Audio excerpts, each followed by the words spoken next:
Maraknya kasus kekerasan seksual pada anak-anak dan remaja yang terjadi akhir-akhir ini tentunya meresahkan masyarakat. Pendidikan di lingkungan keluarga pun menjadi penting agar anak-anak tidak terpengaruh pada hal-hal yang bisa memantik kejadian serupa.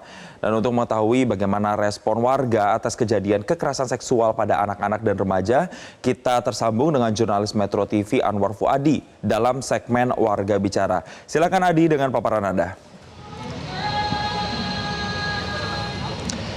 Ya, Jason, memang semakin meresahkan kasus kekerasan seksual yang terjadi pada anak dan juga remaja. Sebenarnya tidak hanya menjadi korban, namun anak dan remaja ini juga banyak yang menjadi pelaku kekerasan seksual, bahkan berujung kepada pembunuhan. Dan kalau kita melihat begitu ya pernyataan berbagai pihak di media dan juga apa yang menjadi perbincangan di media sosial, banyak yang mengatakan bahwa apa yang terjadi saat ini semakin di luar nalar.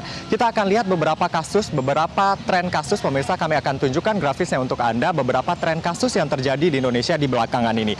Yang pasti, ini yang paling menghebohkan dan juga masih menjadi perbincangan hingga saat ini adalah kejadian yang terjadi di Palembang, Sumatera Selatan yang menimpa seorang siswa SMP yang diperkosa dan juga dibunuh oleh 4 orang.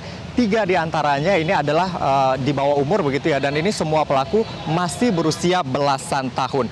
Dan dikatakan oleh polisi bahwa otak pelaku berinisial IS ini kerap menonton film porno sehingga akhirnya nekat melakukan tindakan pemerkosaan dan juga pembunuhan terhadap seorang siswi SMP di Palembang, Sumatera Selatan ini. Dan mirisnya lagi, memang karena pelakunya adalah kebanyakan anak-anak, ini 3 orang tidak ditahan, sehingga ini menjadi pro kontra juga. Karena ini memang salah satu aturan dalam Undang-Undang Sistem Peradilan Pidana pada Anak, begitu ya. Ini juga menjadi pro kontra di media sosial. Lalu kemudian, selain di Palembang, Jason, kita akan melihat kasus lain, yaitu di Sumatera Utara, tepatnya di Dairi, Sumatera Utara. Pada September tahun 2024 lalu, ini siswa SMP diperkosa oleh 3 orang mantan pacarnya, dan ini ironisnya dilakukan di rumah korban, tidak hanya sekali namun juga dilakukan berkali-kali sampai akhirnya diketahui oleh keluarga korban. Lalu kita lihat lagi kasus lain yang terjadi di Sukabumi awal tahun 2024, tepatnya di bulan Mei 2024 ada ABG 13 tahun ini diperkosa oleh 8 orang. 7 di antara pelaku ini adalah anak di bawah umur. Dan ini berawal dari unggahan korban di media sosial yang mengatakan ingin jalan-jalan, statusnya ingin jalan-jalan, lalu kemudian dikomen oleh salah seorang pelaku. Sampai akhirnya diajak ke suatu tempat dan dicekoki minuman keras, sampai akhirnya terjadilah perbuatan bejat tersebut yang melibatkan 7 orang lainnya. Jadi ada total 8 orang, 7 di antaranya masih di bawah umur. Lalu kemudian kalau kita melihat begitu ya apa yang terjadi belakangan ini, apa sih sebenarnya menjadi faktor kekerasan seksual terhadap anak dan juga remaja, baik anak dan remaja sebagai korban ataupun sebagai pelaku, apa yang menjadi penyebab? Yang pertama kita lihat adalah paparan film porno. Salah satunya seperti yang saya katakan tadi begitu ya, seperti yang terjadi pada IS, ia sering melihat film porno sehingga melakukan perbuatan bejat tersebut. Lalu kemudian yang kedua adalah pergaulan yang salah begitu ya. Pergaulan yang salah bisa jadi bergaul dengan orang dewasa yang memberikan pengaruh buruk kepadanya begitu. Ini faktor lingkungan, ini juga menjadi salah satu faktor utama. Lalu kemudian yang ketiga adalah faktor keluarga. Adanya keluarga harusnya ini menjadi rumah yang aman, lalu kemudian juga bisa memberikan arahan begitu ya. Namun terkadang faktor keluarga yang terlalu bebas atau kemudian broken home begitu ya, ini juga menjadi salah satu faktor terjadinya kekerasan seksual pada anak, terutama ini untuk pelaku. Lalu kemudian kalau kita lihat lagi, apa yang bisa kita lakukan untuk mengantisipasi agar hal ini tidak terulang lagi? Yang pertama adalah penegakan hukum. Penegakan hukum harus benar-benar dipastikan. Ini para pelaku juga harus dihukum sesuai dengan peraturan perundang-undang yang berlaku begitu ya, agar memberikan rasa adil bagi para korbannya. Namun seperti yang saya sampaikan tadi, jika pelakunya anak, ini harus mengikuti Undang-Undang Sistem Peradilan Pidana pada Anak. Salah satunya kalau mereka di bawah umur ini tidak ditahan begitu ya, seperti yang terjadi di Palembang, Sumatera Selatan. Sehingga ini menjadi pro kontra, dan bahkan Komisi 3 DPR misalnya Sahroni mengatakan apakah ini perlu direvisi atau tidak undang-undang ini untuk memberikan efek jera begitu ya kepada para pelaku. Lalu kemudian yang kedua adalah edukasi kepada masyarakat. Edukasi ini dilakukan melalui berbagai cara begitu ya, oleh siapapun yang bisa melakukannya begitu. Edukasi kepada masyarakat termasuk juga penerapan nilai-nilai moral, penekanan nilai-nilai moral agar hal ini tidak terjadi lagi. Yang ketiga yang bisa dilakukan adalah penguatan peran keluarga dan lingkungan.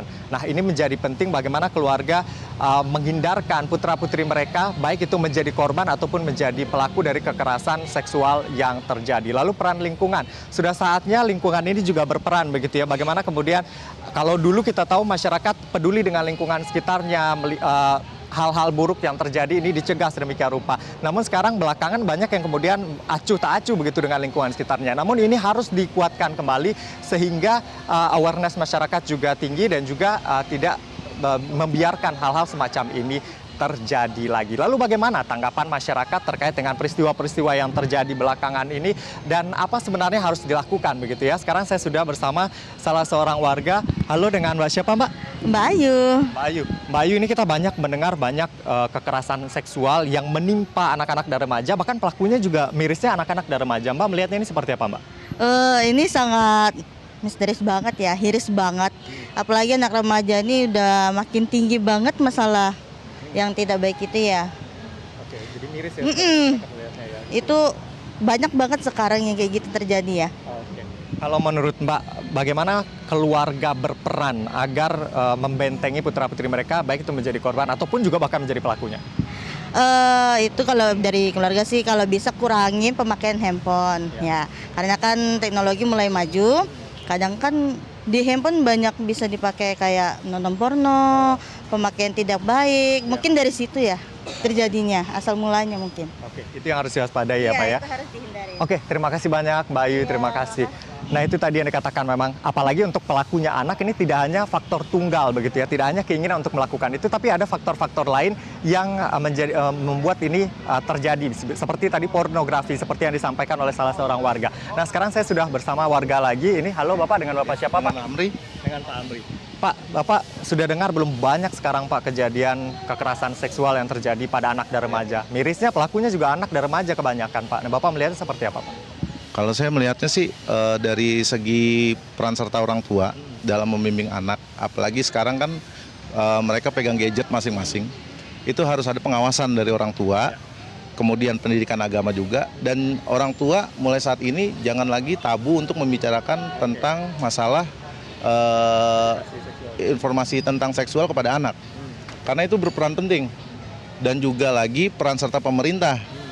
Misalnya dari Kominfo atau KPI, untuk dari Kominfo sendiri jangan hanya situs-situs yang diblokir, tetapi dari